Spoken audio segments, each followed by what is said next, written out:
سلاو ام جارك دي بدي دارا وشاد بين تماشفان كورت كونكشن ليرا لواشتن جدنج امريكا وتماشفان كانال ان ار تي از دخيل شمو از جی سیروان قچو به خیر هاتنا و دکن ده برنامه ایرو ده داویترین پیام شر کردان و داعش چما مسلمان ولات روجاوا تفلی داعش دبن دلشاد عثمان چالکوان کرد میوان برنامه لیده دسپیک ده ام بزانن چل جهانی دبه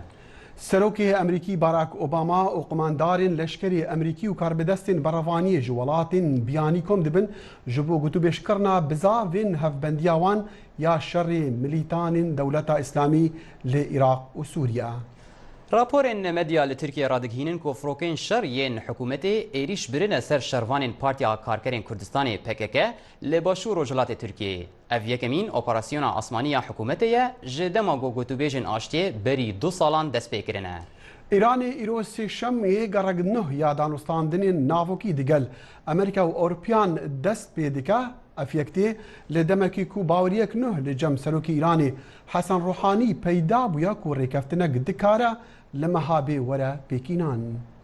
رخصتنا السلامية جهاني WHO دبيجة جمارة حالة فيروس إيبولا لروجاواي أفريقيا ندرسته ودبكو جمارة درست بدو قطان جمارة فرمي زيادة تربة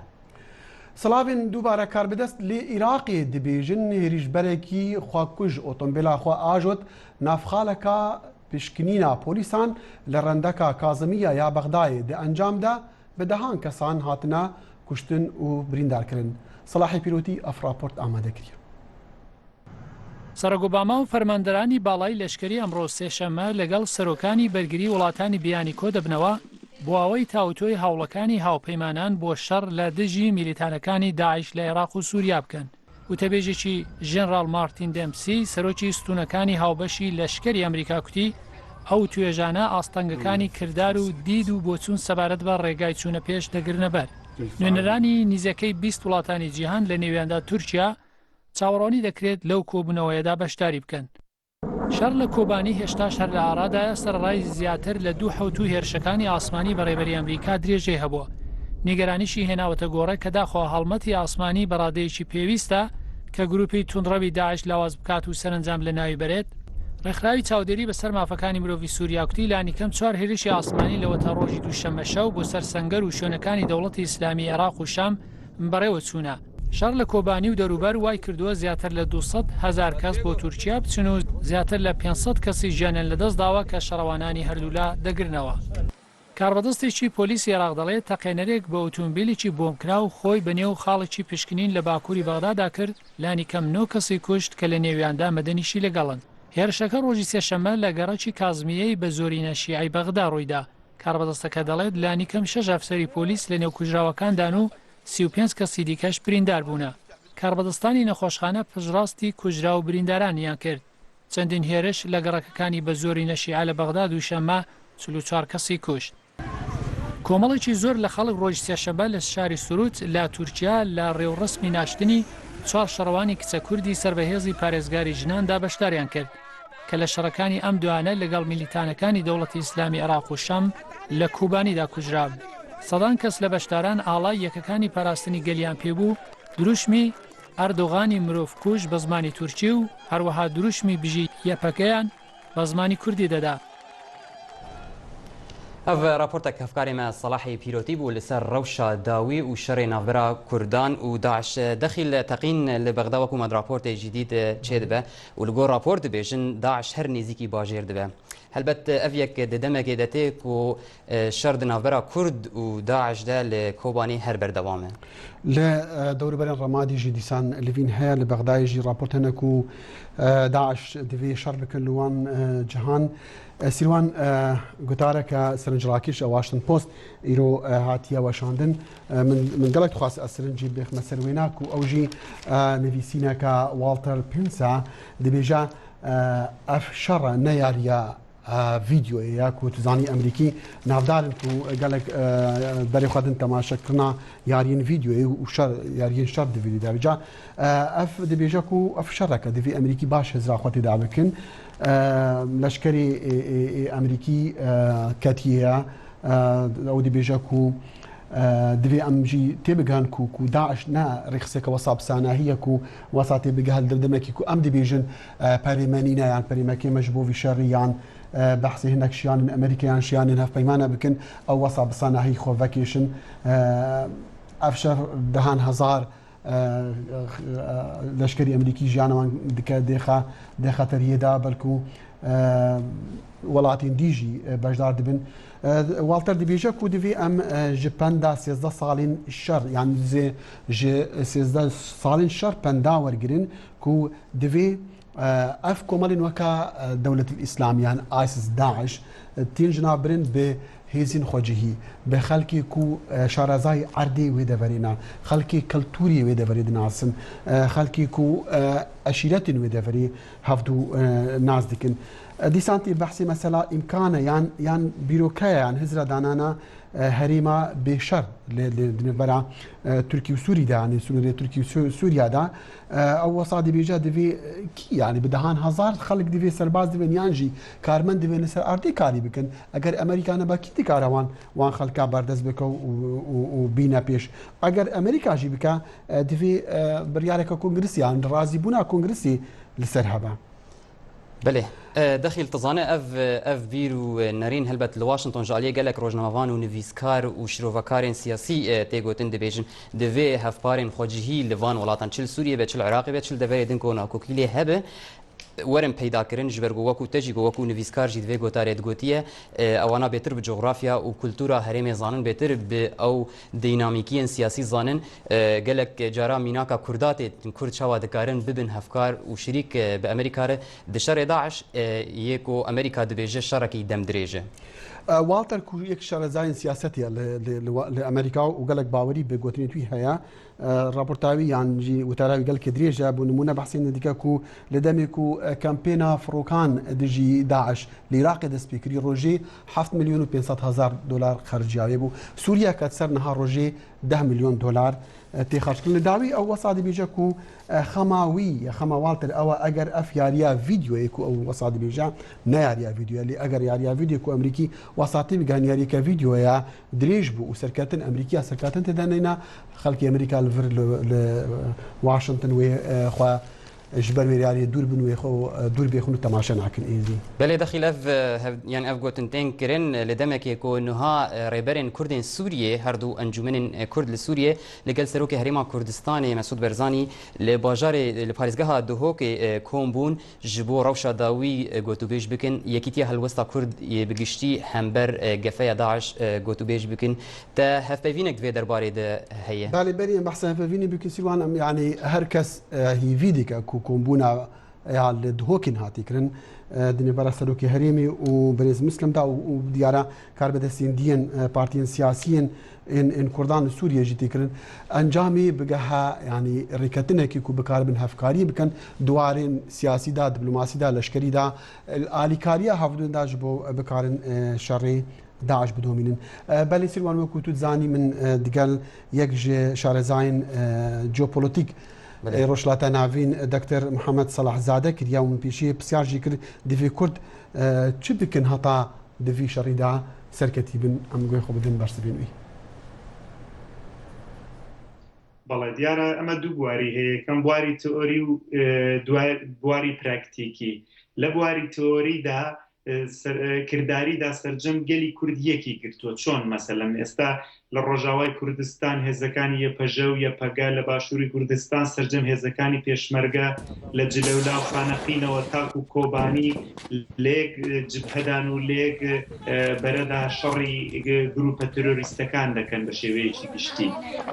لە ڕۆژهەڵاتی کوردستان کە هەموو مەحدودیەتەی جمهوری ئیسلامی ئێران هەیە خەڵک هاتۆتە سەر شەقامەکان بۆ دیفاع لە شنگال و کۆبانی لە باکووری کوردستانیش خەڵک پراکتیکی لەباری کردداریەوە لەسەر شەقامن واتە ئەوە بەشێک بەشی دووەم سەرجەم حیزبەکانی هەموو بەشەکانی کوردستان یەک بیر و یەک فکرەوە پشتگیری و هاریکاری ئەو خەباتەن کە بەرەی ڕزگاری خوازی کوردی لە هەموو بەشەکاندا دژی ترۆر دەستی پێکردووە بەس باری تئۆری دەمێنێتەوە ئەویش کەوتۆتە سەر پەکەکە و هێزەکانی نزیک لەو پارتی دیموکراتی کوردستان و هێزەکانی نزیک لەو ئەویش ئەوەیە کە ئەمڕۆکانە ساڵح مسلم چۆتە باشووری کوردستان و بەڵێن وایە لەگەڵ بەرپرسانی هەرێمی کوردستان کۆ ببێتەوە بێکەوە بتوانن لەباری تئۆریشدا پەیماننامەیەک ئیمزاکەن کە بتوانن لێک بەرەی لەبەرەی جیهانی دژی ترۆردا. بەڵێ کەواتە جنابەت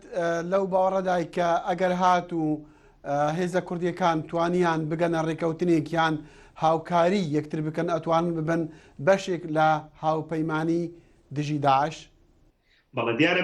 ئەمەش بەشێکی تری هەیە لەباری جیهانیەوە لەباری کردداریەوە پراکتیکەوە سرجەم هێزەکانی هەم ڕۆژاوای کوردستان و هەم باشووری کوردستان لە بەرەی دژە داعشدان یعنی لە بەرەی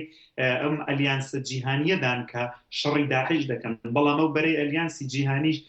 هێزەکانی ناتۆی تێدایە و تورکیا ڕێگرە لەوەی کە ڕۆژاوای کوردستان بەڕسمی بناسرێ وەکو هاریکارێکی ئەو ئەلیانسە جیهانیە دژی ترۆر خۆشی نەهاتۆتە نێو ئەلیانسەکەیەوە ینی ترس لە کورد ئەمەی وای لێ کردووە ئەگینا باشووری کوردستان بە شێوەیەکی ڕسمی لەم ئەلیانسەدا و چەک و چۆڵ و تەقەمەنی سەرجەم وڵاتانیشی پێگەیشتۆ هەم لەباری ماڵیەوە هەم لەباری ئێکۆنۆمی و هەم لەباری دیپلۆماسیەوە ساپۆرت دەکرێت و هاریکاری دەکرێت بەڵام ئەوە دەست بۆ ڕۆژاوای کوردستان کەمە کە هیوادارم لە ئەگەری ڕێککەوتنێک لەگەڵ باشووری کوردستان و گۆڕینی بیرروڕای گشتی لە جیهاندا چون مەسلەی کۆبانی و بەرگری شەڕوانانی کورد بۆتە پرسی سەرەکی و ینی باسی سەرەکی سەرجەم تانکەکان و ناوەندە دیپلۆماسیەکان و میدیاکانی جیهان بۆ وێوەی ئیمکانی هێوەش هەیە کە تورکیا نەتوانێت زیاتر زەخت کاتە سەر وڵاتان و بەرەی ڕۆژاوای کوردستانیش یەپەژە و یەپەگەش بتوانن لە هاریکاری چەک و چۆڵ و دیپلۆماسی جیهانی کەڵک وەربگرن چۆنەوەی کە لە پراکتیکدا لە بەرەی دژە تیرۆرن لەباری تئۆری و دیپلۆماسی دەرەوەشدا بکەونە و ئەلیانسەوە. باشە تورکیا بۆ ئەو هەموو فشارە جیهانی لەسرە تا ئێستاش نەیتوانیوە یان حەزی نەکردووانە یان نەبووە بەشێک لەو شەڕەدا. دیارە دوو بۆچوون هەیە تینکتانکەکان ئێستا زۆر لەسەرمە دەکۆڵنەوە و راپۆرتە شارەوەکانی دیپلۆماسیژەواڵن تورکیا مەبەستیەوە بوو کە داعشێ مەزانیمان تا نزیک بەغدا ڕۆی پێشدا مووسڵی داگیر کرد بەڵام کە هەرێمی کوردستان ویستیان خوا سربەخۆی ڕابگەن و دۆزی کورد زیاتر بە جیهانی بوو پشتیوانی ئیسرائیل و وڵاتانی تری تێگەوت زۆر لایەن بیر لەوە ئەکەنەوە کە داعش چون ئاکەپای تورکی ساپۆرتێکی زۆری کردووە حتا جۆن بایدنیش دانی بەمەداناوە یعنی سەرجەمی هاریکاریەکان چۆ بۆ هێزە توندڕەوانە وای کرد لە ترسەوەی کە باشووری کوردستان سەربەخۆ بێ و تەسیر بکاتە سەر باکووری کوردستان وەکو ئەڵێن زەختی کرد لە ئەلیانسی سونی لە ناوچەکەدا کە داعش وەک ئەڵێ فەرمانی خۆی یاخود سوکانی خۆی 180 دەرەجە بگۆڕێتەوە بەرەو باشووری کوردستان و شنگال و دەوروبەر و تانیزی داگیر بکات تانیزی هەولێریش بێ هەر بۆیش ترس لەوەی کە ڕۆژاوای کوردستان دفاکتۆ ببێ و ئەو بەرخۆدانێت جیهانی کۆبانی کە جیهانی بووە دوای لینینگراد و ئەوانە ئێستا بۆتە سەرتیتی ڕۆژنامەکان تایبەتی خەباتی ژنان لە ترسی ئەوەی کە ئەم ناوچەیە دفاکتۆیە جیهانی ببێ و کەواک ناسراوە دانی جیهانیشی پێدا بندرێ و تەسیر بکاتە سەر باکووری کوردستان و مەجبور بێت تورکیا دان بە هەرێمێکی ئۆتۆنۆمی بۆ کورداندانێ ئەمەیە دژایەتیەکە و تا ئێستاش هەوڵی داوە دژایەتی باشە ئەوەی کە بەڕێز و جالان سەرۆکی پارتی کرێکارانی کوردستان ئۆلتیماتۆمی داوە بە تورکیا کە تاکو 15 مانگ یعنی دوو ڕۆژی تر ئەگەر تورکیا نەیەتە سەرخەت و هاریکاری کۆبانی نەکا و هەوڵی زیاتردا بۆ تێکشکانی کۆبانی ئیتر شەڕ دەست پێکاتەوە لە تورکیا ئەمجارە شەڕێکی بە شێوەیەکی نوێتر و من لەو بڕوایدام تورکیا نایهوێت ئابووری تورکیا تێکچێ نایهوێت کەنایی و ئەمنیەتی تورکیا تێکچێ. دکتۆر با بگەڕێمەوە پرسیاری یەکەم بەڵام بە شێوەیەکی تر جەنابەت پێت وایە ئومید هەیە کە هێزە کوردیەکان یەک بگرن بۆ شەڕی داعش و کۆمەڵانی دیکەی جیهادیست؟ دیارە ئەمەش ئەگەر زەختی وڵاتانی دەوروبەر نەبێ بەڵە ئەگەر ڕقابەتی کورسی ئەمە نەبێ ڕقابەتی کورسی تاو وەیتر ئەمانەی هێزەکانی نزیک لە پارتی دیموکراتی کوردستانی عێراق نزیک بارزانی کە بیرۆکەی نزیک ئەویانەیە کە لە هەولێر دانیشتون و هێندێکیان لە تورکیان ئەمانە ئەگەر تورکیا زەخت نەکا من لەو بڕواایە دامچون هێزی پێشمەرگە لە باشوور و هێزی گەریلابەیەکەوە هاوکاری یەکەم دژی داعش لە شنگال لە دەوروبەر لە هەموو بەشەکان و هێزی بەڕۆژاوە ینی هێزەکانی پەژە و یەپەگای ئیسپاتیان کردو بۆ جیهان کە دژی ترۆری سەرەکی وەستاونەوە و بوونە بەرەی پێشی شەڕ ئەوانە ئەگەر ئەمانە مەجبوری کەن سەرۆکایەتی هەرێم تایبەتی پارتی دیموکراتی کوردستان مەجبور بێ هەنگاو بنێ ئەگەر ترسی تورکیای نەبێ من هیوادارم ئەم ترسەی نەبێت چون ئەگەر مەسلەی ئیکۆنۆمی باشووری کوردستانی لەگەڵ باکووری لەگەڵ تورکیا گرێدرابێ ئەگەر شەڕ دەست پێ بکاتەوە سەرجەم لولەکانی بردننی غاز و هینی سروشتیش دەکەوێنە خەتەرەوە ینی ئیکۆنۆمی باشووری کوردستانی لەگەڵ تورکیادا ئەکەوێتە خەتەرەوە ئەو گرێ بەستە 50 ساڵەیەکەوێتە خەتەرەوە بۆیە من ئەڵەن زەختی گشتی هەیە لە نێو باشووری کوردستاندا لە ڕۆژهەڵاتی کوردستاندا لە کوردی دیاسپۆرادا بەوەی کە ئەم پەیوەندیە خورتتر بکرێ و چوونی ساڵح مسلیم سەرۆکی پێدەش بۆ باشووری کوردستان و وەکو لە مدیاکاندا دابسترێ هیوایەک هەیە کە ئەمانە بگەنە ئەنجام بەڵام تا ئێستا لەباری تئۆریدا بەینی پەیوەندەکەی پارتی کرێکارانی کوردستان و پەیەدە و پارتی دیموکراتی کوردستان چون لەباری پراکتیکدا دەبێت دەواازەی سێماڵکا بکرێتەوە و چەک و چۆڕ ڕەوانە بکرێ و کارەکان زیاتر بە دیپلۆماسی بکرێ کە بڕوان من شتێکی عاقلانە ئەبێ ئەگینا ئەم ترسی داعش هەمیشە هەر ئەبێ ترسی داعش و بەحسی توندڕەوەکان ئێمە جیرانی عەرەبین ئاڵوگۆڕش بێتەکە حکوومەتەکانیش بگۆڕن ئەو ترسە هەر دەبێ ئەگەر هێزی کوردیەک بگرێت چۆن توانیویانە ئێستا بەرگری بکەن و هەوڵ بۆ گرتنەوەی شنگال دەدرێ بە یارمەتی هێزەکانی ڕۆژاوای کوردستان و توانیان بە یارمەتی هەموو بەشەکانی کوردستان بەر لە جێنۆسایدێکی گەورە بگرن هەرچەند خەڵکی ئێزدیێمە زۆر قەتڵ عامکران و زۆر 74 فەرمانە بەسەریاندا تێپەڕی من هیوادارم ئەگەر ئەم یەکگرتنە بێتەکایەوە شتیوە کەمتر ڕوودەدا و دەتوانن ببنە لەمپەرێک لە بەرابەر سەرجەم داگیرکران اف هفبینک تایبەت بووە و هەفکاری من دەخیلی شەمۆ لەگەل دکتۆر محەممەد صالح زادا پێکانی کۆ بخۆژی شارەزای جیۆسیاسیە لە ڕۆژهڵاتە ناوین کۆ لە وڵاتی فنلندا دمینە ئەم جارێک دن و ئاگاهدار دکن کۆ ئەف هەفپەیڤین بەری هەفدیتنا ناوبەرە سەرۆکی پارتیا یەکێتیا دموکراتیک پەیەدە و ڕێبەرێن دن یەن کوردên سووریە لەگەل سەرۆکی هەرێما کوردستانی مەسعود بارزانی پێک هاتبوو. بالي سیروان کێشەیەک دی هەیەیان بابەتێک دیە جامتە راپۆرتێک لەسەری ئامادەکردی ئەوژی چما مسلمانین کو لە وڵاتین دی لە وڵاتی ڕۆژئاوا دژین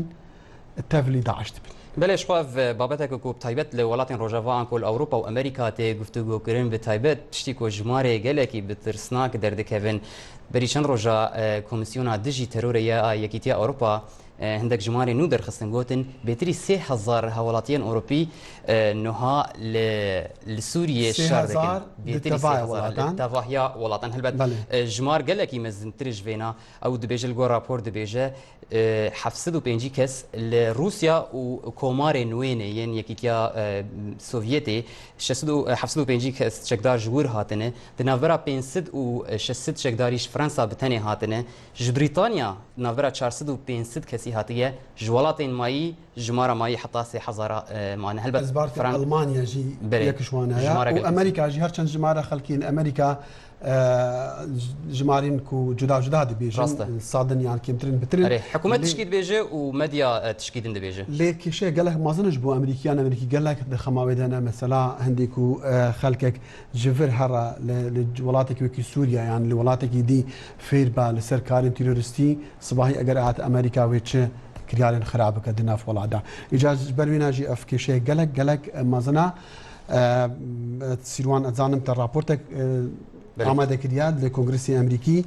بەریدەمێکی پانێلێک هەبوو لەسەر وێنایەکی شارەزایان لێکی شارەزان تایبەت بەحسی هێندە دیکرد چما ئەگەرین وێ چنە ئەو دچن تەڤلی داعش دەبن و بدهێندێژی دۆژی دیگەل شارەزایەکی ئەمریکی بە ئەسڵ سووری دیسان لەسەر مەسەلین وێنا ئەبجا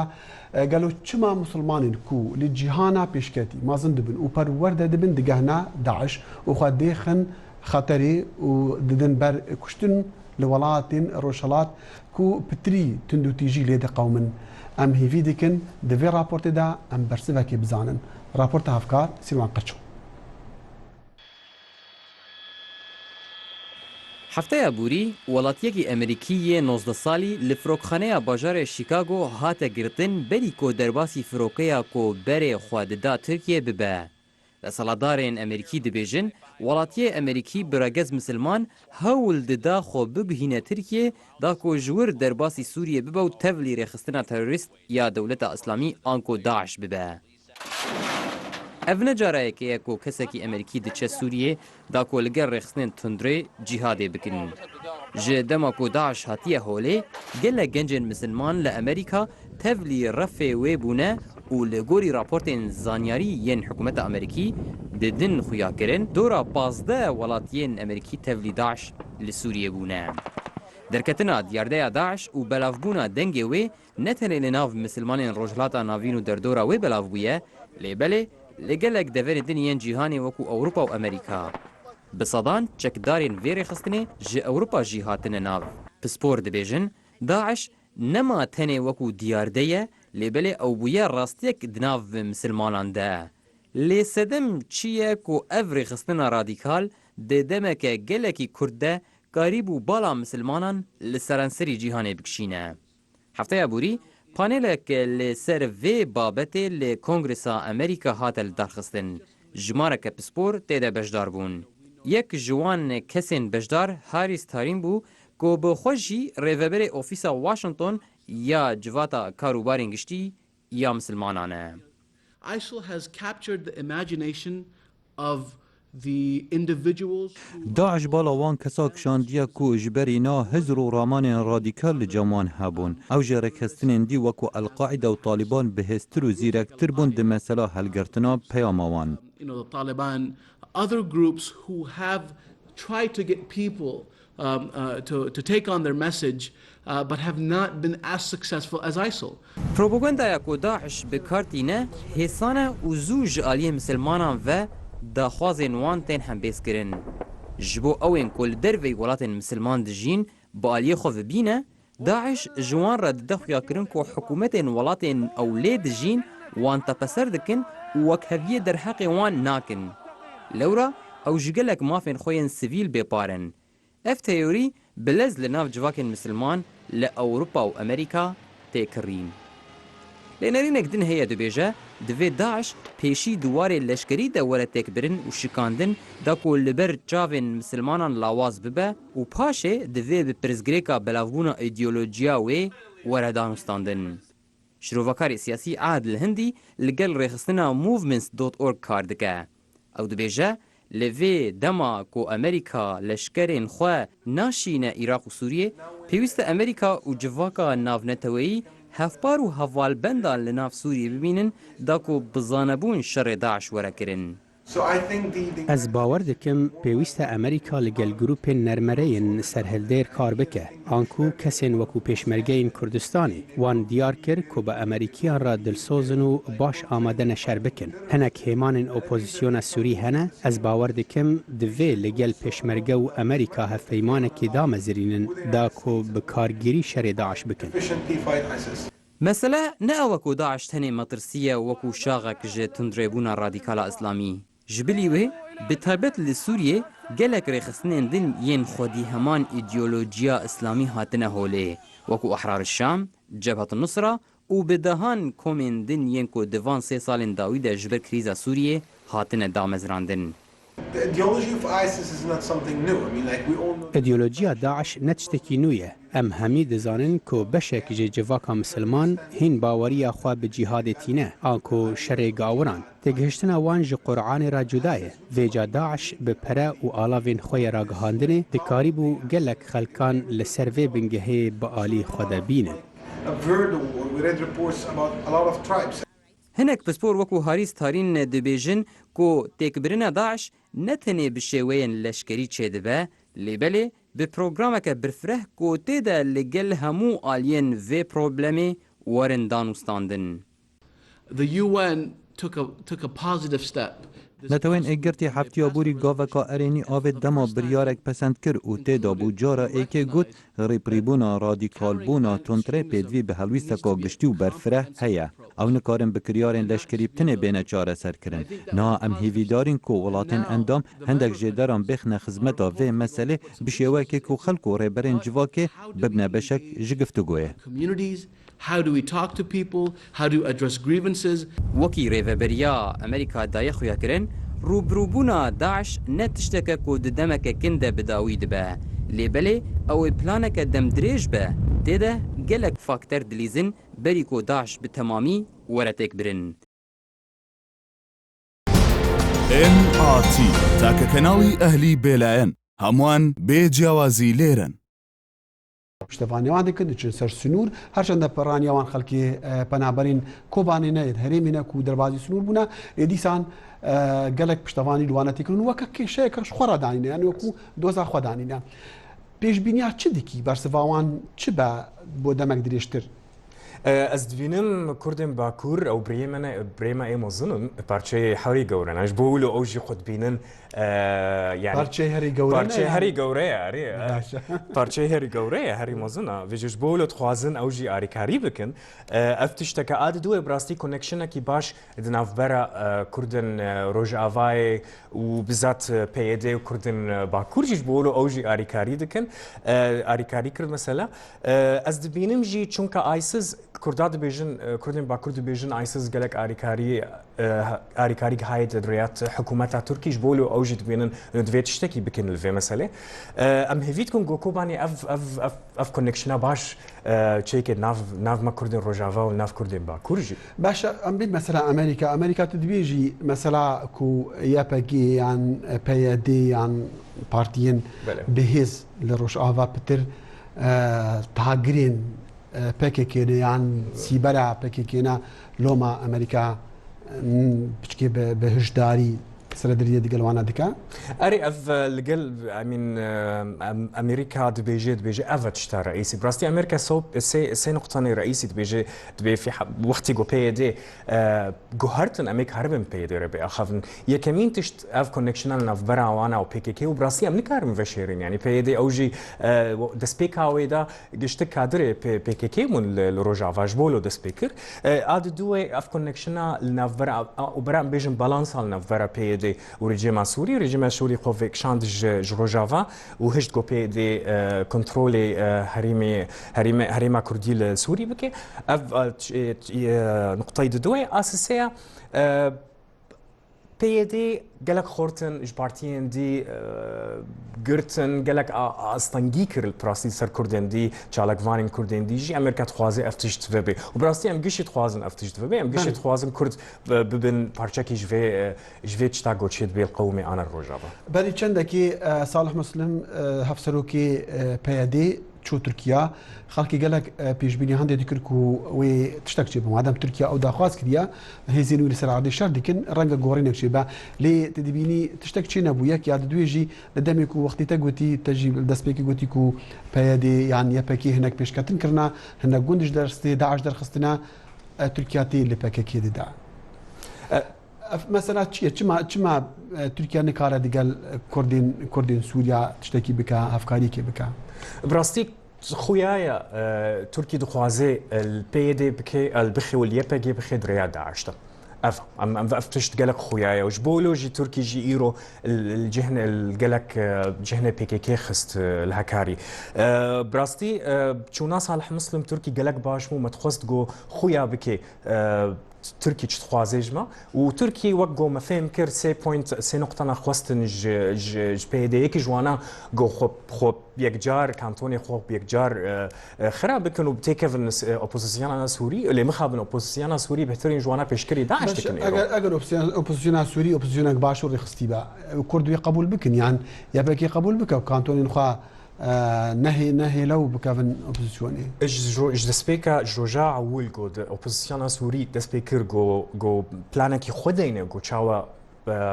چاوا سوري وبيبي بشتي رجيم اسد بچه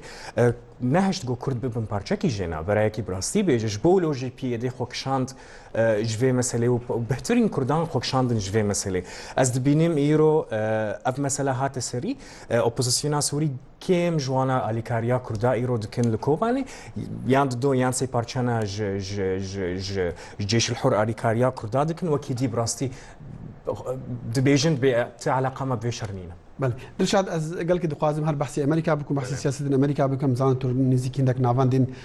سياسي لامريكا وبلكي بوشن وان دي بينو لسر مثلا شرن يكون هذا بانها شرن داعش لريمي لرشلات نافل العراق لسوريا بحث بازاري هر كسي لامريكا جامعه خاص ام بتر بحثي امريكا بكم سياسه امريكا هم برفينا بتايبت جي هم بروان ولاتين كو جمان هيا ئالیکاریە یان پشتەوانیا داعش دیکن وەکی تورکیا وەک عەربستانە سعودی وەکو وڵاتن کەنداویک و ناوێوان هاتیە گوتن تدبیژی ئەمریکا وەساتێ دیگە هەکو تورکیا هەلوستی وێ چاوایە یان پەیوەندیوان نەخۆش بوونە پەیوەندین ئەمریکا دیگەل تورکیا نەخۆش بوونە لەسەر لەگەڵ دەوڵەتی یان لەگەڵ وڵات لەگەڵ حکوومەتی یان لەگەڵ وڵاتی تورکیا ئەزوو خازم وێنە بزانم چکو تورکیا وڵاتێکی هەڤبەندی ئەمریکا و ئەندامەکە ناتوێ و ئەمریکا بەلکو نکارە بێ تورکیا بی پەیوەندین باش لەگەڵ تورکیا بمینە براستی وەکتە گوت تورکی پارچەکی گەلک گەورەیە شتاگۆ ئیرۆچێت بل سووری پارچەی هەری مەزنە براستی ئۆپۆزیسیۆنا سووری گشتکل تورکینە جێش الحروب پارچەی وانە سەرۆکێن وانە گشتکل تورکی دمێنن ش بۆلۆژی ئەس بینم ئەمریکا نکارێت شتێکی بکەی براستی پێشیڤە پێخێ لاوازە ئەزبلوت بینم لێبەلێ vê dawiyê de ev tişta konflikta çêbû ez karim bêjim علاقەت navbera Tirkiye û Amerîka piştî xira bû ji bo wilo dest pêkir got Kurdara بشكلك مباشر داخفي افجي براستي وقتي ما يقوم كاربك النسر باشا ديال بيجي ديال كردارا باخفا بس ديال نسل استي بلندي سياسي بارتيين سياسيين كردي وتايبجي بارتيين بهيز لە هەرێمی یان لە سووریا بەگشتی دیگەلوانە پاخ بە مخابن ما حەز دیکرد و ئەمریکا ڕاستەوخوا دیگەلوانە دامستاندنی بکات ئاریکاری ڕاستەوخوا بوانە بکە تو ئاگاداری ڕەوشە پەنابەرین کوژ کوبانێ دڕەبن و خەڵکی دەبەر چه هەیە ناچ براستی کۆبانێڤالە بووە دبێژن ناڤەرە 700 تا 1000 کەسن خەڵکێن کۆبانێ کۆبانێمانە ئەف کەسن گۆمەلباتە وانە شەر دکن گەلیە پەگە ناخوازن دەبژێ بقڕن یان مرن یان گۆ بێ و باژار vegérinin وەکی دی گشتک ڕەڤیان و چوون تورکی لێبەلێ بەری درۆژە هەرێمی کوردستان ڕیاخۆ vekirjî گۆ خەڵکێن کۆبانێک دikarin بریا تورکی هەرن دەرباز ببن هەرێما کوردستان ساعتاوان خۆش لەسەر vê meselê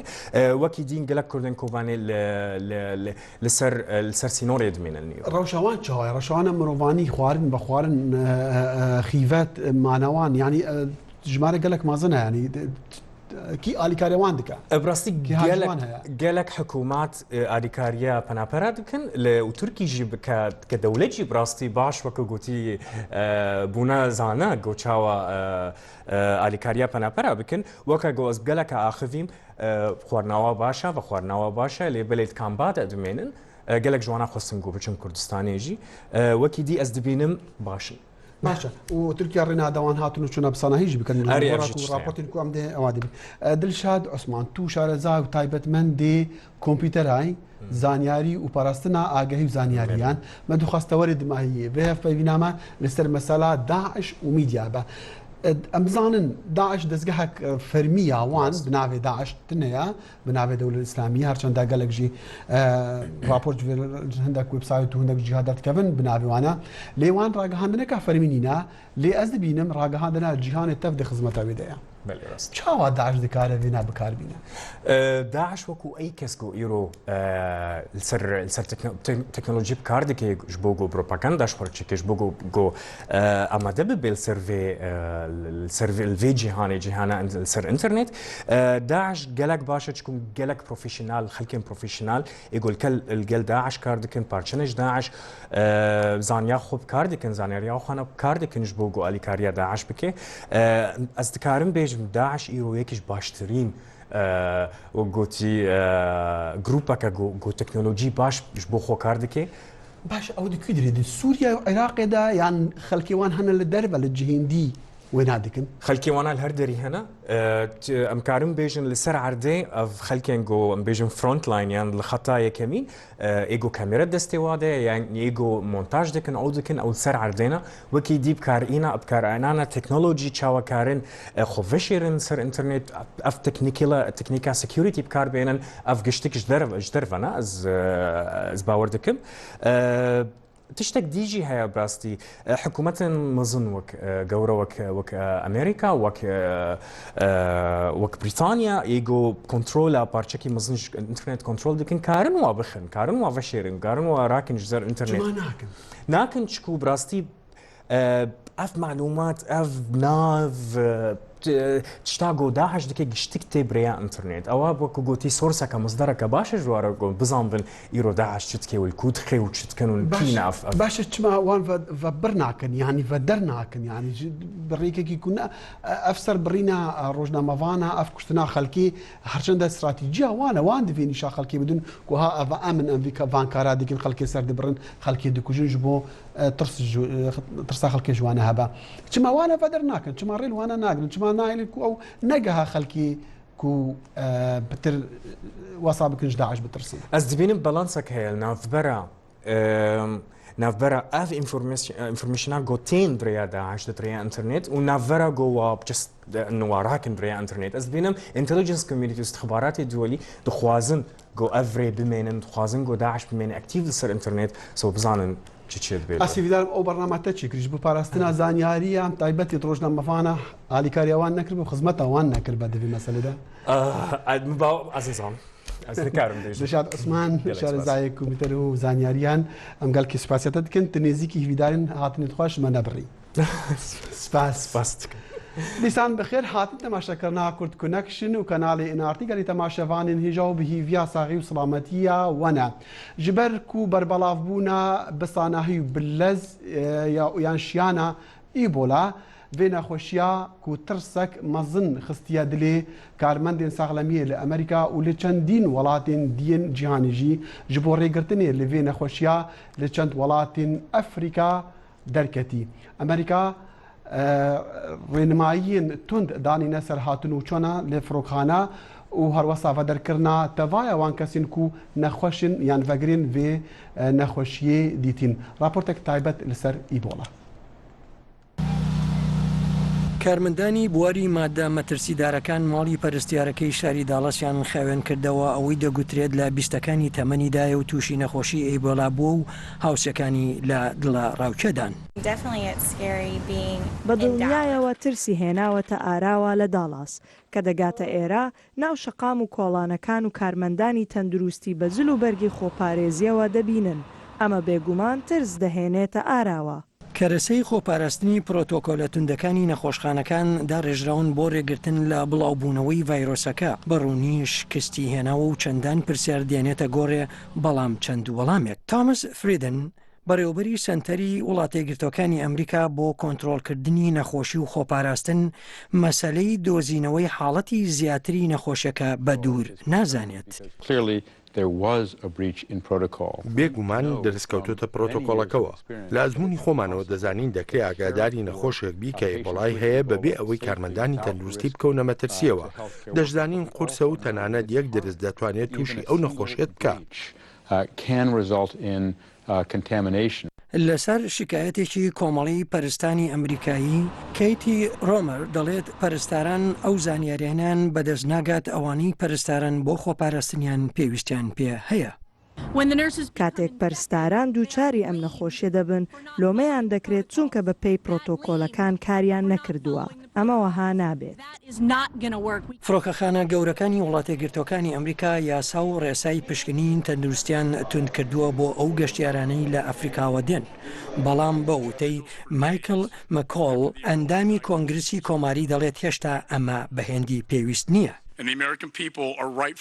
ئێستا 8,000 دۆسەی ئێبۆلا هەن لەسەر هەنسەری ئافریقا 4,000یان مردوون قسە زۆرە لەسەر ڕێگەگرتن نەگەشتە فڕۆکەی یەکار و پێویستە ئێمەش هەنگاو بنین و پێداچوونەوە بکەین بە ڕاگرتنە کاتیەکەی 13,000 ویزادا کە لەم ناوچەیە دێنە دەرێ.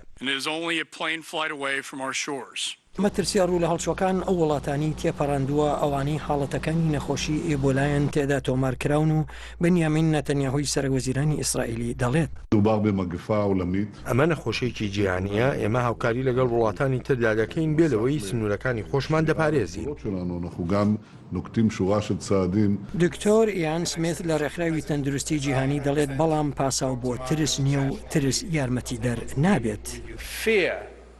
ترس لە توشبوون بە نەخۆشیەکە لە جیهاندا خێراتر لە ڤایرۆسەکە خۆی بڵاوبۆتەوە. لەم کاتەی دڵڕاوچەی ڕوو لە هەڵچوودا هەندێک هەواڵی ڕەنگە باش هەبێت و بەرپرسانی تەندروستی ڕووسی دەڵێن ئەوان چەند ڤاکسینێکیان لە دژی ئێبۆلا بەرەم هێناوە و ئامادەن تاقی بکرێنەوە. مرۆڤ و گیاندارە شیردەرەکانی دیکە تووشی ڤایرۆسی ئێبۆلا دەبن. بە 2 ڕۆژ هەتا 3 هەفتە دوای توشبوون بە ڤایرۆسەکە نیشانەکانی دەست پێ دەکات و بریتین لە تا لێهاتن و گەر و ئێشە و ئازاری ماسوولکە و هەروەها سەر ئێشە و پاشان ڕەشانەوە و سەکچوون بە دوایدا دێت. هاوکات کاری جگەر و گورچیلەکان سس دەبن. کۆنتترۆلکردنی تەشەنەکردنی نەخۆشی ئێبۆلا پێویستی بە زنجیرەیەک خزمەتگوزاری تەندروستی هاو ئاهەنگ هەیە. هەتا ئێستا هیچ چارەسەرێکی دیاریکرا و بۆ ئەم نەخۆشیە لە ئارادا نییە. سمکۆ عزیز دەنگی ئەمریکا. بەڵێ تەماشەوانین کورد کۆنەکشن ژێرا لە واشنگتن ژێ دەنگی ئەمریکا و تەماشەوانین کەناڵین NRT لێ سلمانی سوپاسیاوە دکین هەتانەها و دیگەلمە مانە. سڵاوین تایبەت ژێ تەڤایە کارمەند و تیمێ کورد کۆنەکشن ئەگەر وە پشکێک ژێ بەرنامێ نەدیتبە و نەگەهن بن دەڤایە بەرنامێ هون دەکارن سەردانا ماڵپەڕێن دەنگی ئەمریکا یان دەنگی ئەمریکا بکن بکرمانجی بۆ سوڕانی هەلبەت و هەروەسا وندکارن فەیسبووکی ما بناوی کورد کۆنەکشن تەماشە بکن بەرنامین ما لەسەروێ وندکارن ببینن وندکارن ببن دۆستین ما ین تویتەرێژی ئەو ژی کورد کۆنەکشنە ڕۆژە شەمیە ئەمی بگەهین دیدارەوە هەتاوی دەمی و هەموو دەمان هەر شاد و بەختەوەر بن و سڵاو و ڕێز ژێ تەڤایە هەفکاران خدا حافیز.